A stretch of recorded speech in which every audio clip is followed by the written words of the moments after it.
ছোটখাটো ঘটনা একজন মানুষ যার বয়স ছিল 18, জার্সি নাম্বার ছিল 18। তিনি ফিফা আন্ডার 20 ওয়ার্ল্ড কাপে করলেন 6টা গোল, দলকে জেতালেন ওই টুর্নামেন্টের শিরোপা, পাশাপাশি নিজে জিতলেন গোল্ডেন বুট এবং গোল্ডেন বল। মানে আপনি হয়তো চিন্তা করছেন যে একার পক্ষে মাত্র 18 বছর বয়সে এত কিছু করা কি সম্ভব? ঠিক ওই সময় 2005 সালে এই অসম্ভব কাজটাকে আসলে বাস্তবে রূপ দিয়েছিলেন একজন লিওনেল আন্দ্রেস মেসি।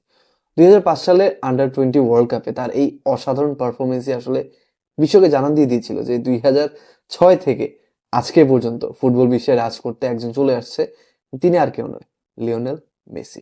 2006 থেকে 2022 পর্যন্ত তিনি এরপরে টোটাল 5টা বিশ্বকাপে পার্টিসিপেট করেছে, অ্যান্ড 2022 সালে আলটিমেটলি তিনি সেই গোল্ডেন ট্রফিটাকে, অধরা সেই গোল্ডেন ট্রফিটাকে ছুঁয়ে দেখেছেন। অ্যান্ড একজন মেসি ফ্যান হিসেবে আপনার কাছে এর চেয়ে আনন্দের আর কিছুই হতে পারে। এর মধ্যে আবার তিনি 2বার গোল্ডেন বলও জিতেছেন ওয়ার্ল্ড কাপে, যেটা ওয়ার্ল্ড কাপে একটা রেকর্ড। সো আমি জানি মেসির আর্জেন্টিনা জাতীয় দলের লাইমলাইটে আসাটা আসলে ওই 2005 থেকেই শুরু হয়েছে, যখন তিনি আন্ডার 20 ওয়ার্ল্ড কাপটা আর্জেন্টিনাকে জিতিয়েছিলেন, অ্যান্ড 2022 সালে সেটার পরিপূর্ণতা দান করেছে তার ওয়ার্ল্ড কাপ।